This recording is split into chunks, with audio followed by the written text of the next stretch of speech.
I'm James. I'm 25 years old, and I'm a funny being preschool teacher.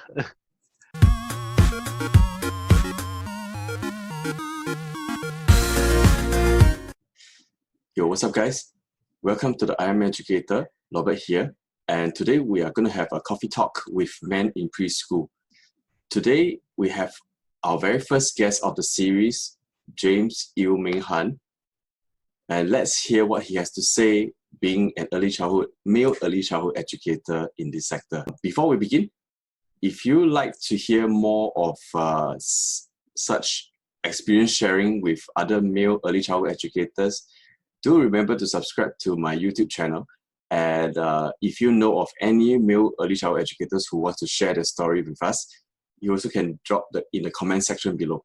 All right, let's hear what James has to say. Okay, we now welcome James to our coffee talk with men in preschool.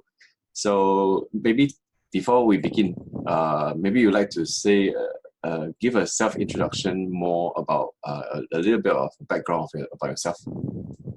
Okay, so I'm currently doing my degree in early childhood at SUSS. So I'm in the pioneer batch. Yeah, and currently I'm the only male, the only guy in the course. Yeah. Okay. And then previously, before studying at SUSS, I was at Temasek Poly doing my diploma in early childhood. Yeah. So after Poly, then go NS, then straight away go uni. Okay. But all the while you're in just the EC course, but have you ever entered any EC centers before? Oh yeah, I've worked part-time at some of the anchor operators before going to army. Yeah. Mm-hmm. So so you were saying that right now you are doing year 3 internship? Yeah, I finished clear all my internship already. So I'm just at my year 3.2 like that. So when and why did you become the early childhood educator, or when did you decide to become an early childhood educator? Yeah, I mean 2012 is where I enrolled in TP early childhood, but I have to admit that I only wanted to do psychology, and I wanted to use early childhood as a stepping stone to go in psychology, which I think not most are like some guys or some people who actually do the same thing.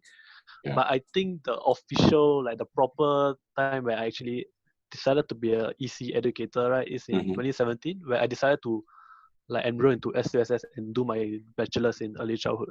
I think that's where I'm really very serious. Okay, I want to be an early childhood teacher. I don't want to be in psychology or what. I'm more interested in teaching. Yeah. So when you were sort of teaching, you were teaching part-time, right? The other time you were saying. Yeah. So which level have you taught before? I've taught K2 and a bit of N2, but it's usually only K2. My experience was only K2, yeah. Okay, so and a bit of N2. Yeah, so which level would you prefer? Oh, which prefer? I actually prefer K2. Yeah, I prefer K2. I think it's a different type of challenge. Cause I like to, you know how I describe myself as like an upbringing preschool teacher. It's more like a joke. Cause I like to make it I like to have conversations, and sometimes I talk to all my kids in a Singlish manner. Hey, what are you doing? The kind of thing. Yeah. So I think maybe K2 children are more receptive towards this.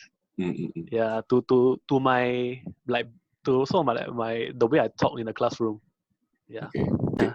So coming into EC, early childhood, how has it changed you or shaped you so far? Oh, actually, I think make me more calmer. I think I think the biggest change, right, is it makes me more reflective as a person overall. In a sense, whenever I do things, or for example, if I made the wrong decision, even not even the classroom or what, I made the wrong decision, I begin to reflect why I do this, what led me to do this, and then how can I avoid this, and I think that's all stem from a lot of drilling from our professors in SUSS, where they really want us to be very reflective. So there are times where okay, at that time I'll admit I lose my cool, and then I might a bit get a bit I raise my voice at the children, short fuse, and then actually make one of our child cry because he was a bit scared, how come James teacher just suddenly explode. And then and then I couldn't sleep for 3 days, after I cried. And then like I was reflecting for 1 week. Then I still cannot take it. Then I went to my prof and I told her what happened. I told her this had been on my mind for so long, and she just like tell me it's very good that I went up to her and reflect and talk about this. And I think overall, I think being in this EC field, right, I've been more very, very reflective in what I do so far and how I interpret things. Yeah. Maybe you would like to share some of those most heartwarming incidents that you have so far. Oh, okay. Being in the sector. I had one or two at the top of my head lah. So for first one is before I was doing internship, right, when I was working with this child with special needs. So he has cerebral palsy. Oh, okay. And I found out that actually what children with special needs, especially for those that have cerebral palsy, they lack a lot of like self-confidence in themselves, in a sense like they can see their friend just draw and write normally while they are struggling, their hands are shaking. So we had this activity in the classroom where we want to get the children to draw an animal lah. And he wanted to draw a pig, but he couldn't hold the pen properly. And no matter what, the form teacher and the vice principal couldn't get him to do it. So they like so they just like they just call me out like, hey James, help me, like James, can you try? Like out of desperation, like they are not sure what to do ma. So I said okay, I try. So I went over and just like I threw out all the theories I learned. You cannot speak to children in English manner. So I was like, hey, okay, I use a fake name. Hey Alan, like come, how about you draw with me, okay? Then like when he how about we draw a pig, right? So I picked down all the stats for him. Like, why don't you draw a circle first? And then he draw okay, I told him the circle is not really well done. Like he like keep like more a like squarish a like kind of circle kind of thing. Like a squarish kind of circle. But then I was like, wow, very good, what? You can do it, what? I say walao, like, you can do it, what? Is it you try to trick me? I looked at him like, you try to trick me, is it, that you don't know how to draw? Then he like, no lah. He look at me like, no lah. Like, so I keep like, you can do it, what? Hey, what? Hey, you playing me, is it? That kind of thing. You're upping style show. Yeah, then actually he liked it, like he began to actually draw a pig, and then he can feel more proud. Then my form teacher and my vice principal was like, wow, actually, like they didn't think of that, lor. Yeah, so I thought you basically hype him up. Connect with one child. You basically hype him up and get him excited so that he sort of like use his energy channel all the way to support his excitement kind of thing. Yeah, I was like his hype man, like, oh, you can do it, like, you can do it, what, the kind of thing. You're like his cheerleader. What about challenges? Have you ever encountered any challenges? I mean, the most memorable one. The most memorable one, I think I have one. There's bound to be one that's, yeah. I won, it was such a challenge that I even do it in my teacher research. Wow, okay. Yeah, even in my teacher research. Interesting. So for 3 months, I think I had a child who likes to complain a lot in the classroom. And I felt really bad for him because, when for some kids, when they complain about another kid, right? And then actually, he makes himself he makes his relationship with his classmate, like, kind of like decrease. Like, they all look at him like, how come you don't complain? You cannot like, I can tell the children like, how come you always complain? Like, you don't want to go and like, he cannot just like tahan man that kind of manner. So I felt really bad for him. Then I just he kept complaining. There was one child from Hong Kong who couldn't pronounce his name properly. So the complaint kid lah. So he kept complaining to me every day. Then and then I had to sit down with him and told him that, how about you try and like teach him? Then he still complained. I try to teach him, but he cannot. Then every day later, like they like kept fighting because of it. So I realized like I have to be very honest. So I pull him one side and I tell him, right, this is just between me and you, okay? K2 boy, the child, the complaint kid. Let's call him John. So I told John, John actually the boy from Hong Kong, right? He couldn't pronounce your name. Maybe because he's from Hong Kong, his first language is not English, and that's why he has trouble pronouncing your name. He's not lousy. He does need some time. Yeah. So how about you go and give him? How about I want you to give him some time to go and like to pronounce your name because it's really difficult for people like him because he's from another country. I was very honest with him. I felt that I tried to like stay away. I tried to avoid this issue. Then I realized I cannot take it in. So I went out and tell him honestly. And then actually he was more. Then actually he became more patient. He's like, hey, no, that's not how you pronounce my name. Yeah. So I realized actually at times, like sometimes we want to protect. So like, I want to protect the Hong Kong boy feeling. Like I don't want to say like because he's from another country and then his English is not that good. But I realized I think you just have to be honest with children. But you have to do it in a very appropriate way. Like I pull the child one side and talk to him. Yeah. Yeah. So I think that was quite a challenge for me. Yeah. What do you hope to see in the early childhood sector, especially for male educators? What do you aspire to see? I hope to see more male educators come into the sector because they want to come into the sector and not because they want to go psychology. I think I have to be very honest. I think not only male educators, I think a lot of people who go in early childhood, right, they might want to use it as a stepping stone to go in psychology. And if I have to be quite honest about it, right, is if you're not serious, then they may not. They may take away some slot that actually other people who want to really become a teacher.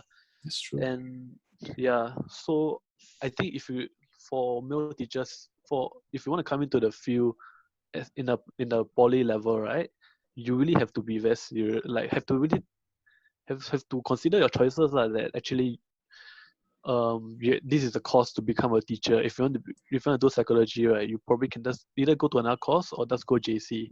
Yeah, and have to have to plan out your career pathway, and not just use early childhood as a stepping stone. Because I observed in my cohort, in my 3 years, like my juniors and my seniors, a lot of people want to do psychology or social science, and they went into early childhood, and then in the end, they never went on to become a teacher. Yeah, so I think that's one pitfall. Like you really have to. So basically, it's just hoping that in future you see more people who chose this course from a choice becomes a passion to the industry. Yeah. What do you think is lacking in this field that causes maybe potential candidates, prevent the potential candidates from coming in, or even for those newbie male educators from staying on in this industry? Oh, okay. Oh, I get it. Yeah. I think I brought it up to my classmate also. Oh, okay. I think for male teachers to want to come in, like those for newbies to want to come in, I feel like there must be a middleman, like to connect the newbies, like to male teachers who are currently working now. So it's like a mentorship. So for example, if I'm a newbie, I want to become a preschool teacher, right? So to my internship, I hope I know I wish that I was sent to I wish I have a mentor, a male teacher as a mentor. Yeah, during my internship. So I think so the male teacher can actually like teach me and guide me, like, hey, okay, you don't do this type of thing, okay, like teach me about a pitfall. And it's more like, internship. I learn a lot, but then I also have to learn by myself, like as a guy, what I cannot do, what I cannot. Yeah, so I hope that there's a way, right, we can actually help male newbie early child teachers. I try to connect them to those who are currently working now, so they can actually guide them and like share them the experience. I think that will be more meaningful, and that will actually get them to stay also. Like you can talk about our own problems in the class in the classroom. We can share because both male teachers can actually relate to this better. Yeah, that's true. That's why we have, let's do a bit of a commercial right now. That's why we have this group called the Men in Preschool Singapore, which I'll put up in the link up there. So if any one of you who are interested to find out more about being a male educator, you can click on this link up here, and you can go into the group and find out about the experiences of other male educators. Okay? Do you have any words of wisdom or words of encouragement for newbies to come into this sector? Any advice for them? I think my advice, I do it as a disclaimer, so I don't have a lot of working experience. So, but I think most important thing is to really be a reflective educator. So whenever you do Whenever you conduct your lesson every day, right? And then you just have to ask yourself what went wrong, what you could have done better, and having this reflective mindset, right, it will make you also this growth mindset, like, so you really reflect, okay, I've done this in class, I shouldn't have done this. The next time, right, I will not do this. Like, for example, I shouldn't have like raised my voice at a child. So how am I gonna do it? I'm gonna like maybe drink tea. That every day I've been drinking tea. I bring tea every day in the classroom to calm me down. So what can you do? Yeah. So then what can this lead to in the future? Yeah. So I think being reflective educator is very important. Do you have any personal motto? Hmm? Do you have any My personal personal motto?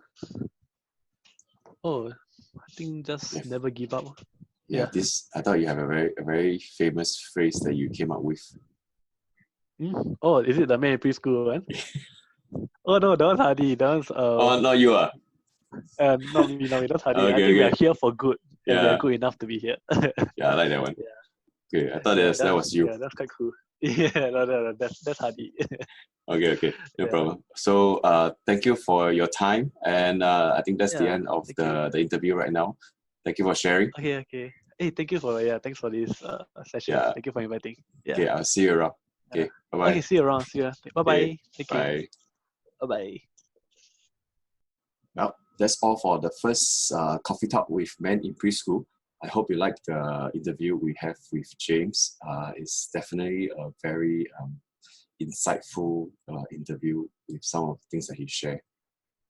So probably that's the best that he can share. But it was great, and it's definitely some heartwarming things that he has shared during his part-time employment. We can hear more of such heartwarming incidences from other male early childhood educators, and this will be. I will definitely try to invite male early childhood educators to come in to have a coffee talk with me every week. So do look out for future episodes in my channel. And as usual, do like, share, and subscribe in my channel. And do remember to click on the notification bell, and so that you can actually hear all the latest updates from me, and especially all this about early childhood sector news and experiences. I'll definitely share with everyone. Okay, so as usual, see you in the next one. Bye. Hi, I'm James. I'm a Abing preschool teacher. Yeah, is that it? You forgot your age. Oh, my age. Oh my god, so sorry. Okay, again. Give me It's again. okay. One more time.